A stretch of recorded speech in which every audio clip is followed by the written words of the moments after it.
Hello दोस्तों, कैसे हो। Welcome to Code War College. आज की वीडियो के अंदर हम स्ट्रिंग को अपडेट एंड डिलीट करना सीखेंगे। कैसे हम एक स्ट्रिंग है उसके अंदर अपडेट कर सकते हैं नए करैक्टर को, या एक पहले से मौजूद करैक्टर को कैसे डिलीट कर सकते हैं। इन सब को आज की वीडियो के अंदर देखेंगे। यहाँ पर मैं आपको एक चीज़ बता दूं कि स्ट्रिंग के अंदर से हम करैक्टर को अपडेट एंड डिलीट नहीं कर सकते। इसके लिए कुछ मेथड हैं, उनको यूज़ करते हुए आप स्ट्रिंग के अंदर से अपडेट एंड डिलीट करैक्टर को कर सकते हैं। वो कैसे करते हैं वो आज की वीडियो के अंदर मैं आपको बताऊंगा, शुरू से लेकर आखिर तक।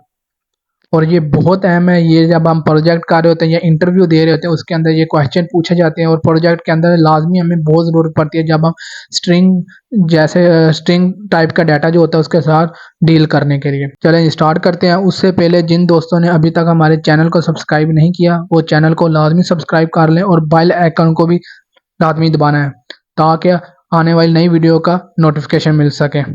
और अगर हमारी वीडियो के अंदर कोई भी कमी है या हम सही से एक्सप्लेन नहीं कर रहे तो आप हमें बता सकते हैं मैसेज करके। चलें जी स्टार्ट करते हैं। सबसे पहले हम एक स्ट्रिंग क्रिएट कर लेते हैं।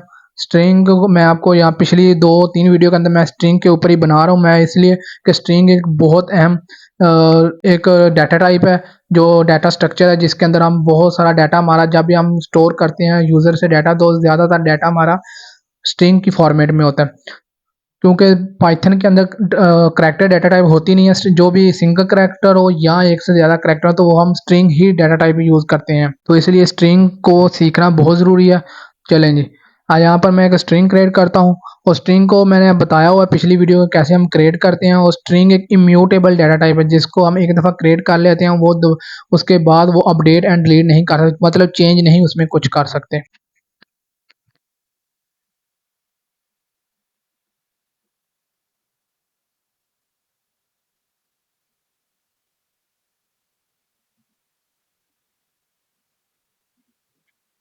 यहाँ पर देखें मैंने एक स्ट्रिंग क्रिएट कर ली है।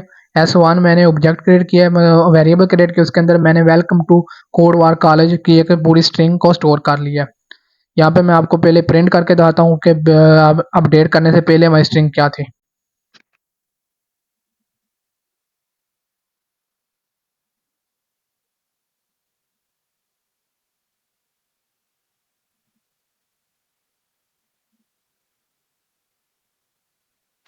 यहाँ पर देखें मैंने एक स्ट्रिंग को प्रिंट किया, वो देखें कंसोल के ऊपर बिफोर अपडेटिंग मैंने लिखा है कि पता चल जाए कि हमने बिफोर अपडेटिंग कैसी स्ट्रिंग थी और बाद में कैसी हो जाएगी। तो यहाँ पर welcome to Code War College लिखा हुआ है। अच्छा, अब स्ट्रिंग को अपडेट करने के दो तरीके होते हैं। एक तो ये है कि आप स्ट्रिंग को लिस्ट में कन्वर्ट करते हैं। लिस्ट भी एक डाटा स्ट्रक्चर है जिसके अंदर हम डाटा को स्टोर करते हैं डिफरेंट टाइप का, और वो म्यूटेबल है, मतलब कि उसको आप एक दफ़ा क्रिएट करने के बाद उसके क्रिएट कर लेते हैं, उसमें चेंजिंग कर सकते हैं। लेकिन स्ट्रिंग के अंदर आप चेंजिंग नहीं कर सकते जब ये एक दफ़ा क्रिएट हो जाए। यहाँ पर मैं हमारी जो स्ट्रिंग है उसको लिस्ट में कन्वर्ट करूँगा। फिर लिस्ट में कन्वर्ट करने के बाद फिर हम उसमें जो भी अपडेट करना चाहते हैं वो अपडेट करेंगे। अपडेट करने के बाद फिर हम लिस्ट को दोबारा स्ट्रिंग के अंदर अंदर कन्वर्ट करेंगे। उसके लिए एक मेथड यूज़ करते हैं, वो मैं आपको बताता हूँ यहाँ।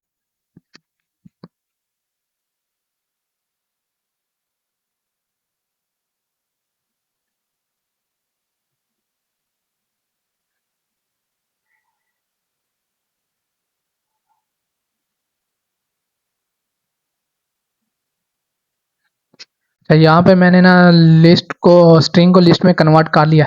कैसे किया कि हमारे मैंने एक ऑब्जेक्ट क्रिएट किया लिस्ट वन के नाम से, फिर इक्वल का साइन डाल के आगे लिस्ट का फंक्शन यूज़ किया। जब भी आपने किसी भी स्ट्रिंग को या किसी भी डाटा टाइप को लिस्ट में कन्वर्ट करना तो उसके लिए लिस्ट का ये फंक्शन यूज़ करते हैं। फिर हमने लिस्ट के किसी एक करैक्टर या एक ऑब्जेक्ट को एक ऑब्जेक्ट के किसी एक लोकेशन के ऊपर जो भी हमारा जो वैल्यू पड़ी है उसको एक्सेस करना है, तो उसके लिए हम लिस्ट जो भी हमारा वेरिएबल का नाम होता है उसके साथ आप स्क्वायर ब्रैकेट, उस स्क्वायर ब्रैकेट के अंदर लोकेशन लिखते हैं जिस लोकेशन के ऊपर आपका वैल्यू पड़ी हुई है। यहाँ पे हम किसको अपडेट करना चाहते हैं। मैं चाहता हूँ जो हमारा W उसकी जगह पहले एक चलो हम करते हैं W जो है ना वेलकम का W, उसकी जगह मैं V लिखना चाहता हूँ। उसके लिए मैं क्या करूँ, ज़ीरो के ऊपर है, क्योंकि हमेशा लेफ्ट साइड से जब हम स्टार्ट करते हैं स्ट्रिंग को एक्सेस करना तो वो ज़ीरो पे पड़े होती है। तो हम स्ट्रिंग को ही अपडेट करना चाहते हैं, स्ट्रिंग की जगह स्ट्रिंग लेकर आना चाहते हैं।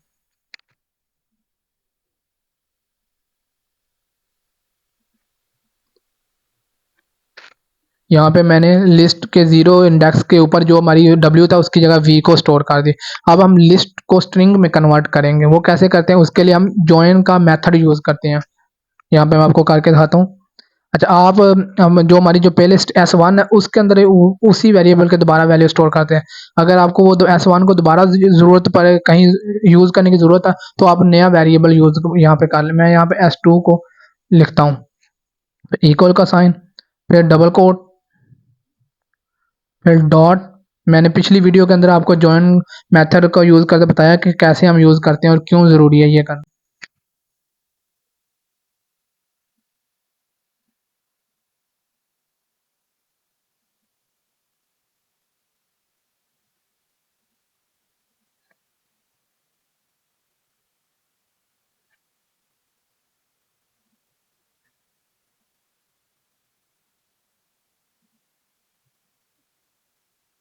ये देखें, ये हमारी, देख लें अपडेट हो गया।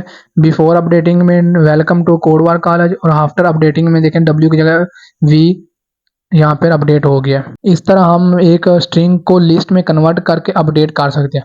अब हम दूसरे मेथड को देखते हैं। दूसरा मेथड जो हमारे पास है वो स्लाइसिंग मेथड है, कि हम स्लाइसिंग मेथड को यूज करते हुए स्ट्रिंग को अपडेट कर सकते हैं।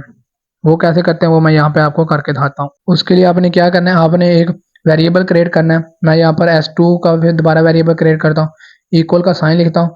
स्लाइसिंग मेथड मैंने पिछली वीडियो के अंदर बताया कैसे हम स्लाइसिंग मेथड को यूज करते हैं एक स्ट्रिंग के अंदर से एक करैक्टर या एक से ज्यादा करैक्टर को एक्सेस करने के लिए।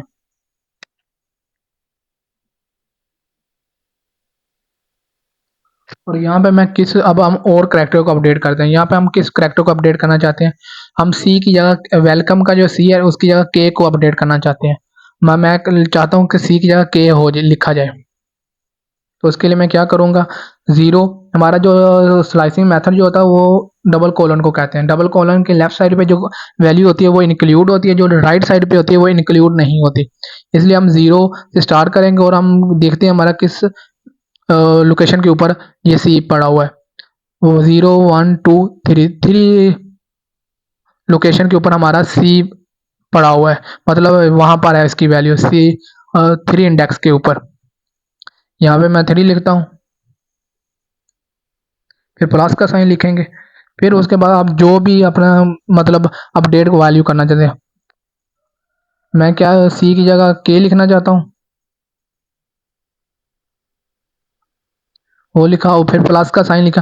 फिर हम स्लाइसिंग मेथड को यूज करेंगे और क्या हम 3 को इंक्लूड नहीं करेंगे।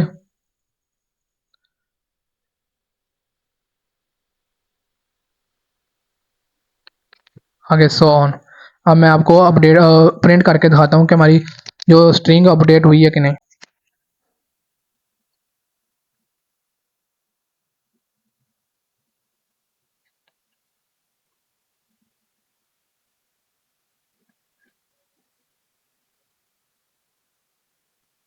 ये देखें जी, हमारी अपडेट हो गई है। बिफोर अपडेटिंग में वेलकम सी लिखा हुआ है और यहाँ पे वेलकम का सी की जगह के हो गया आफ्टर अपडेटिंग। ये था हमारा कि कैसे हम एक स्ट्रिंग को दो अपडेट कर सकते, स्ट्रिंग के अंदर करैक्टर को अपडेट करना चाहते हैं। वैसे हम स्ट्रिंग को अपडेट नहीं कर सकते डायरेक्टली, वो मैं आपको सॉरी यहाँ पे करके नहीं दिखाया, मैं दिखाता हूँ आपको। ये देखें,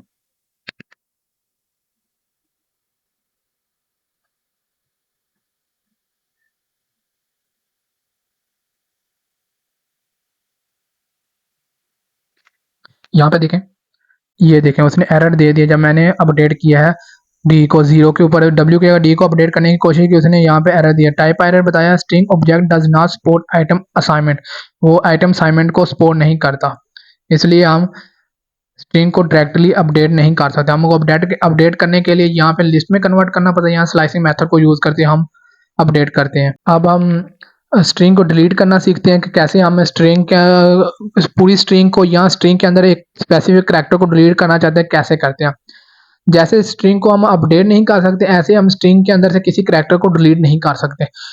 हाँ, स्ट्रिंग पूरी स्ट्रिंग को हम डिलीट कर सकते हैं। उसके लिए एक बिल्ट इन कीवर्ड है जिसको यूज़ करते हुए हम पूरी स्ट्रिंग को डिलीट कर सकते हैं, लेकिन हम उसके अंदर स्पेसिफिक कैरेक्टर को डिलीट नहीं कर सकते। अगर आपने एक स्पेसिफिक कैरेक्टर को डिलीट करना है, उसके लिए आपने स्लाइसिंग मेथड को यूज़ करना है। स्लाइसिंग मेथड को यूज़ करते हुए आप एक स्ट्रिंग को डिलीट कर सकते हैं। चलिए हम पहले एक कैरेक्टर को डिलीट करके देखते हैं स्लाइसिंग मेथड को यूज़ करते हुए। फिर हम आपको पहले मैं बताता हूँ कैसे हम डायरेक्टली नहीं डिलीट कर सकते स्ट्रिंग के अंदर से।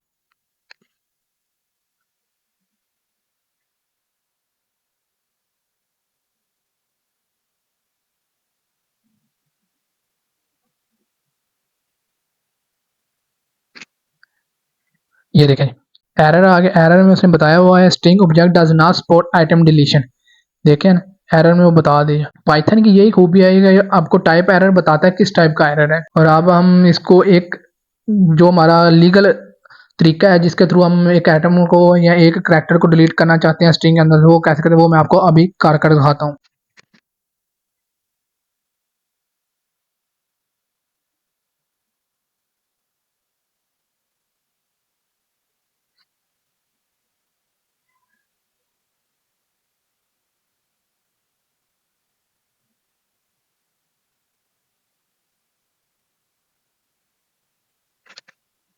ये देखें जी, मैंने welcome to Code War College से ना वेलकम का सी को यहाँ से मैं रिमूव करना चाहता हूँ, डिलीट करना चाहता हूँ। उसके लिए मैंने स्लाइसिंग मेथड को यूज़ किया।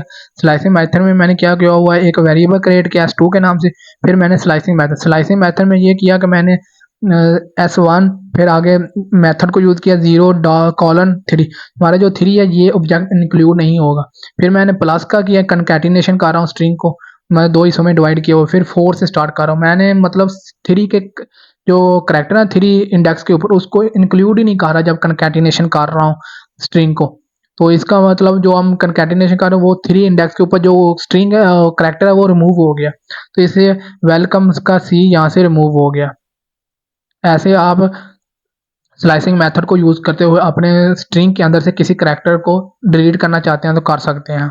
हाँ, आप डायरेक्टली ना पूरी स्ट्रिंग को डिलीट कर सकते हैं। वो मैं आपको यहाँ पे कर दिखाता हूँ। हाँ, ये है ना, एक करैक्टर को आप यूज़ डिलीट नहीं कर सकते, लेकिन आप पूरी स्ट्रिंग को ना डायरेक्टली मतलब डिलीट कर सकते हैं स्ट्रिंग को के अंदर से जो भी वैल्यू स्टोर है।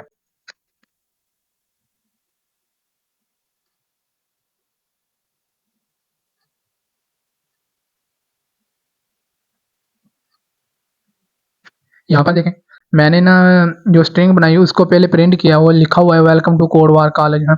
फिर मैंने डिलीट का कीवर्ड यूज़ किया, DL शॉर्ट फॉर्म में लिखते हैं। फिर आगे स्ट्रिंग का लिखा, वो हमारी पूरी स्ट्रिंग डिलीट हो गई है। फिर उसके बाद मैंने प्रिंट के फंक्शन के थ्रू फिर मैंने सोचा कि इसको प्रिंट करके देखूं कि ये डिलीट हुई भी है कि नहीं। फिर जब मैंने प्रिंट किया तो वो डिलीट हो चुकी थी। फिर उसने एरर लिख दिया, टाइप नेम नेम एरर के अंदर लिखा हुआ name S1 is not defined, मतलब डिफाइन नहीं है वो, ये हमारी मेमोरी के अंदर कंपाइलर बता रहा है कि वो मेमोरी के अंदर नहीं है, वो डिफाइन नहीं है। ये था कि कैसे हम एक स्ट्रिंग को डिलीट अपडेट एंड डिलीट कर सकते हैं। आपने जब भी कोडिंग करनी है आपने दो चीज़ों को हमेशा ध्यान में रखना है। एक तो सबसे पहले आपने यूज़र की रिक्वायरमेंट होती है जो आपको दे रहा है उसको, और दूसरी चीज़ ये दो उस चीज़ के अंदर आपने दो चीज़ों को फिर ध्यान में रखना है। एक होता है आपने लाइन ऑफ कोड, सब कम से कम लाइन ऑफ कोड को यूज़ करते हुए आपने कोड लिखना है, कम से कम लाइनें आप यूज़ लिखनी है। उसके अंदर आपने वो प्रॉब्लम को सॉल्व करना है। अगर तीसरी चीज़ ये है कि आपने मेमोरी का भी ध्यान रखना है। जब आप कोड लिख रहे हो आपने कम से कम मेमोरी को यूज़ करना होता है। वो इसलिए कि जब आप इसको डिप्लॉय करते हैं या यूज़र को देते हैं, यूज़र के पास जो डिवाइस कोई पता नहीं होता उसके में कितनी मेमोरी सपोर्ट करती है। आप यहाँ पे 10 MB का लिख दें प्रोग्राम, वहाँ पे उसके पास 10 MB की सपोर्ट ही ना हो तो फिर आपका प्रोग्राम तो ना हुआ किसी काम का ना रहा ना। फिर ये क्लाइंट के ज़हन के अंदर ये अच्छी हमारे लिए ना अच्छी रिस्पॉन्सिबल जो कहते हैं ना इमेज अच्छी नहीं बनती। इसलिए आपने जब भी ध्यान रखना है तो सबसे पहले यूज़र की रिक्वायरमेंट को अपने ध्यान में रखना है। प्रोजेक्ट कार्य होते हैं, ये मैं आपको प्रोफेशनल बता रहा हूँ। यूज़र की requirement, second minimum line of code, third minimum memory use करनी है। फिर आपने आपका कोड एक अच्छा होगा और अच्छा मिनिमम टाइम के अंदर आपने टाइम भी आपने मिनिमम यूज़ करना है। ये भी आपने एक चीज़ ध्यान रखनी होती है कि तो इसलिए फिर आपका कोड बहुत अच्छा होगा। जो भी आपका डेवलपर देखेगा वो कहेगा यार ये बंदा अच्छा डेवलपर है, इसको कोडिंग आती है। चलें जी, thank you, best of luck.